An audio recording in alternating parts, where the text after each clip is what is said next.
Alhamdulillahilladzi an'amana bi ni'matil iman wal islam wa 'azzal muslimina bil 'aqidah wa rafa'a sha'nihim bit tadhiyah wa haqqaqa balahum bi wiqayati sur'a anfusihim wal ananiyah. Ashhadu an la ilaha illallah wahdahu la syarika lah alladzi ishtara minal mu'minina bi amwalihim wa anfusihim bi anna lahumul jannah. Wa ashhadu anna Muhammadan abduhu wa rasuluh alladzi amarna bi ittiba'i millata Ibrahim al-hanafiyyah. Allahumma shalli wa sallim ala sayyidina Muhammadin nabiyyur rahmah wa rasulul marhamah wa ala alihi wa ashabihi ajma'in ila yaumil qiyamah. Amma ba'd. Fa ya ayyuhal hadirun ittaqullaha haqqa tuqatih wa jahidu fi sabilihi haqqa jihadih wa la tamutunna illa wa antum muslimun. Faqala ta'ala fil Qur'anil Karim, a'udzu billahi minasy syaithanir rajim. Inna a'tainakal kautsar fasholli li rabbika wanhar inna syani'aka huwal abtar. Jamaah salat Jumat rahimakumullah, setelah khatib membacakan hamdalah, syahadat dan sholawat kepada Nabi, tidak lupa untuk menyampaikan wasiat takwa khusus untuk diri pribadi dan juga jamaah pada umumnya. Mari kita sama-sama setiap Jumat tiba kita senantiasa tingkatkan, kita tambah kuantitas dan kualitas, baik ibadah kita, bab keimanan, baik itu bab amaliyah kerja kita profesional, dan juga bab sosial kita, berbagi kepada sesama. Karena orang-orang yang sukses adalah memenuhi 3 kriteria ini. 1, bab imannya naik. Yang kedua, bab profesionalnya naik. Dan yang ketiga, bab sosialnya meningkat. Ini adalah ciri-ciri orang yang sukses. Maka dari itu pesan takwa adalah at-taghayyur bil hasanah.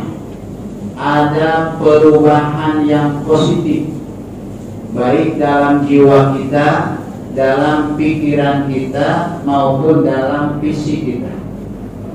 Itulah makna takwa.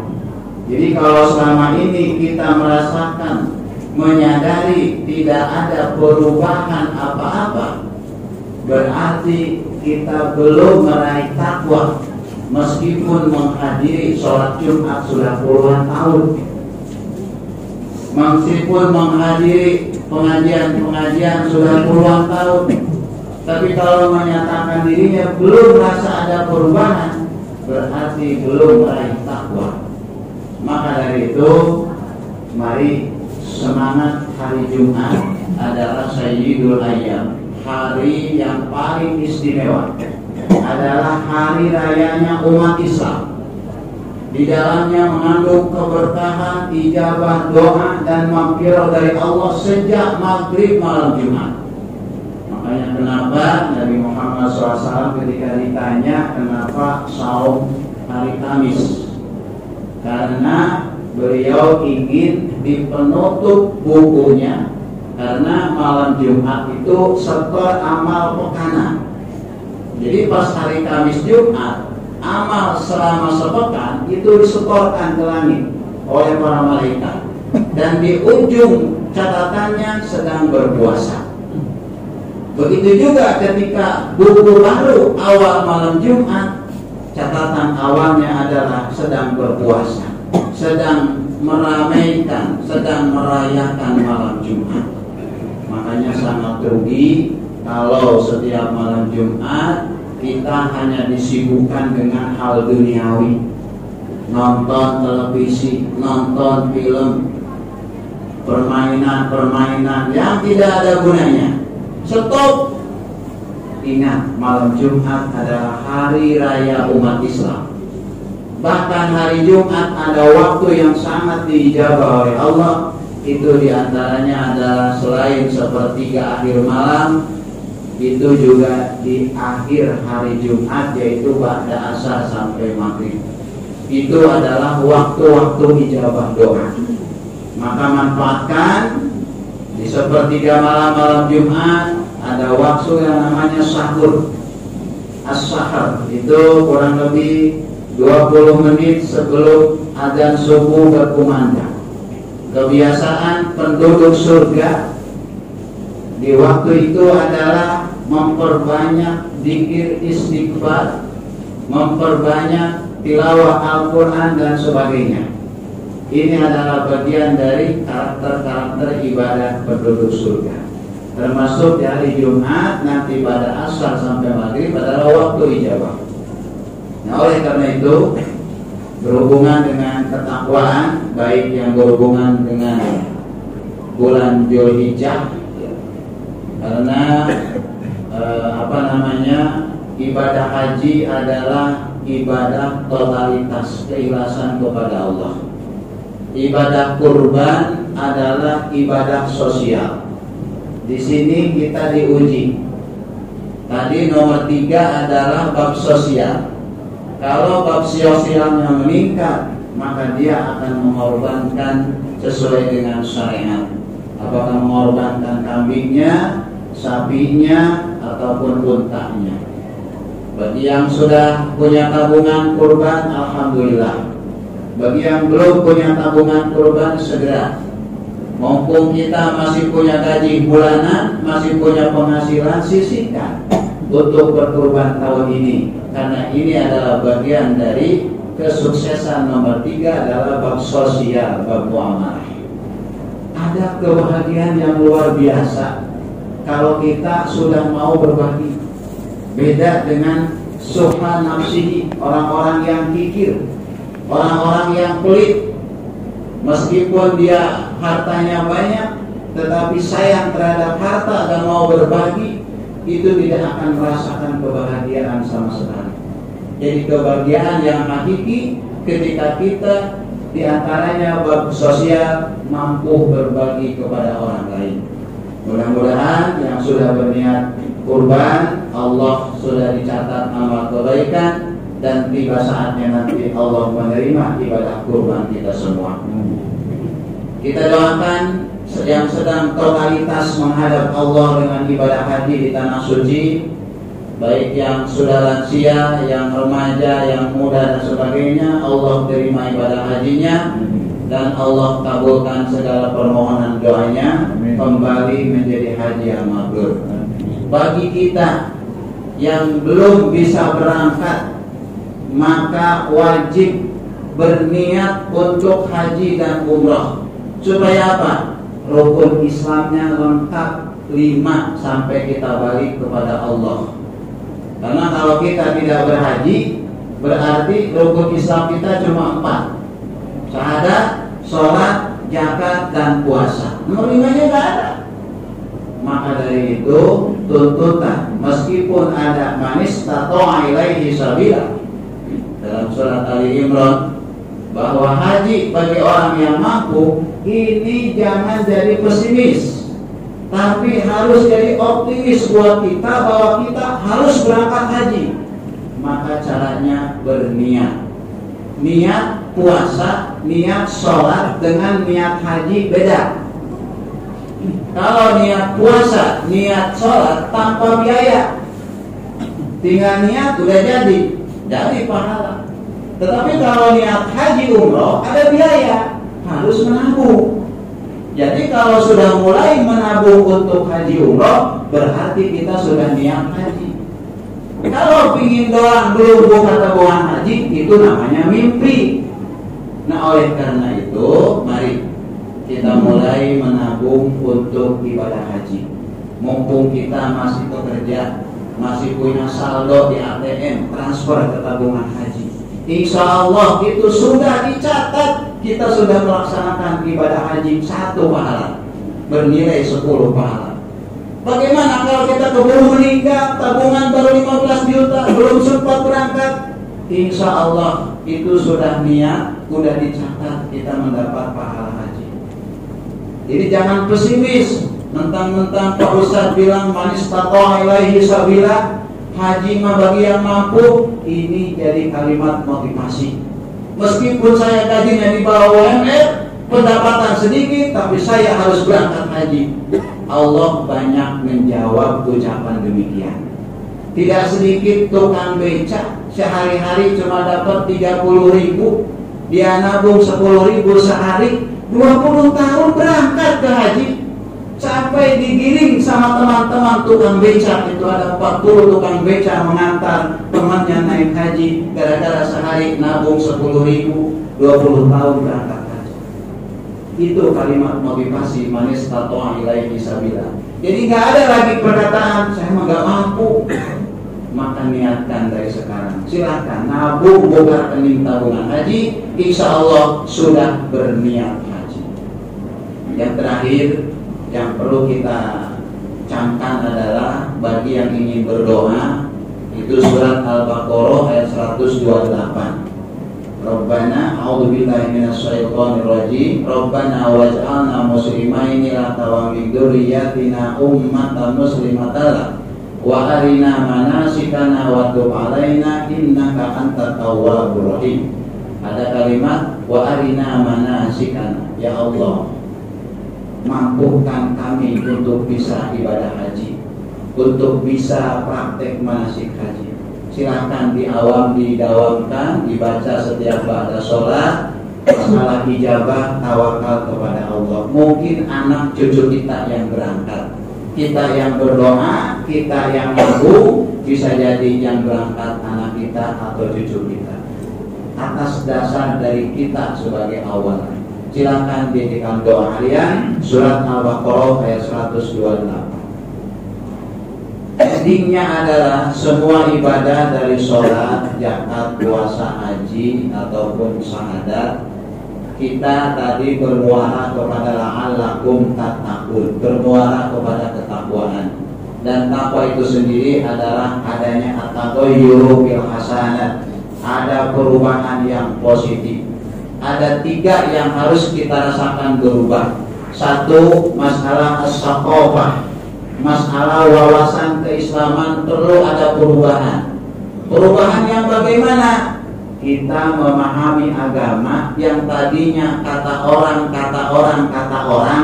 sekarang memahami agama berdasarkan dalil Al-Quran dan Sunnah. Perubahan ke arah situ, sehingga kita semangat mengkaji Al-Quran dan hadis. Mau kepada ustadz yang ada di rumah, di mushola, di kantor atau di YouTube, online sebagainya, ke arahnya ke sana. Kita memahami agama berdasarkan Al-Quran dan Sunnah. Ini adalah bagian peningkatan ittiba. Yang tadinya taklid, hanya kata orang, gak mau berpikir. Nah, oleh karena itu, perubahan yang pertama adalah peningkatan as-saqafah, wawasan keislaman. Yang tadinya paham sholat, kata ustaz wajib, sekarang mah kata Al-Quran di ayatnya ini, Al-Baqarah ayat 3 misalnya, Al-Baqarah ayat 45 tentang perintah sholat. Mantap, wawasannya meningkat berdasarkan ittiba Al-Quran dan Sunnah. Yang kedua, tidak ada dikotomi antara ilmu umum dan ilmu agama. Ini warisan Belanda, ya. Jadi semua ilmu Islam umum semuanya dari Allah. Di sekolah-sekolah negeri ada istilah 30% ilmu agama, 70% ilmu umum. Seolah-olah ilmu umum bukan ilmu agama. Ini pemikiran yang salah. Semua ilmu adalah ilmu Allah. Makanya kurikulum sekolah Islam adalah 100% ilmu agama, 100% ilmu umum. Ini diterapkan di pesantren Darussalam Gontor di mana-mana. Gak ada dikotomi perbedaan. Makanya ada yang bilang mentang-mentang dia guru geografi, kalau bab urusan agama, katanya ini urusannya guru agama yang ngajarin Al-Quran Sunnah. Justru dengan tidak ada dikotomi, seorang guru geografi wajib mempelajari Al-Quran dan hadis tentang geografi. Seorang pemimpin perusahaan wajib mempelajari Al-Quran dan hadis tentang kepemimpinan. Seorang hakim wajib mempelajari ayat Quran tentang hukum dan tata negara. Seorang bendahara, seorang pedagang wajib mempelajari Quran hadis tentang profesinya, sehingga semuanya berdasarkan Al-Quran dan Sunnah. Ini maksud kita supaya tidak ada dikotomi, sehingga urusan dakwah bukan hanya urusan guru agama, tetapi dakwah semua umat beriman wajib berdakwah. Makanya sangat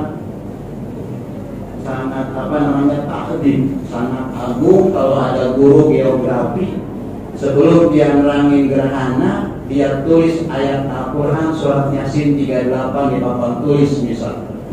Wasyamsu tajri li mustaqarrin laha dzalika taqdirul azizil alim, tentang rotasi bumi dan matahari. Mantap kalau ada guru geografi nerangin Quran tafsir. Karena itu tujuan pendidikan Islam, tidak ada dikotomi. Dan yang terjadi sekarang, semua guru-guru nasional menyerahkan ngajar agama kepada guru agama. Ini warisan Belanda. Nah, oleh karena itu peningkatan wawasan adalah mari kita tingkatkan pemahaman agama berdasarkan Quran dan Sunnah, dan tidak ada dikotomi. Silakan yang anaknya pintar di dokter, kuliahkan kedokteran. Biayanya akan menjadi karena Allah, menjadi pahala di akhirat. Yang anaknya pintar ekonomi, pintar bisnis, pintar hukum, pintar diplomasi, silakan. Semuanya sama akan berpahala di hadapan Allah. Yang penting karena Allah menyekolahkan anak-anak kita. Harus ada orang Islam, ekonom, teknokrat, negarawan yang paham terhadap agama. Kenapa?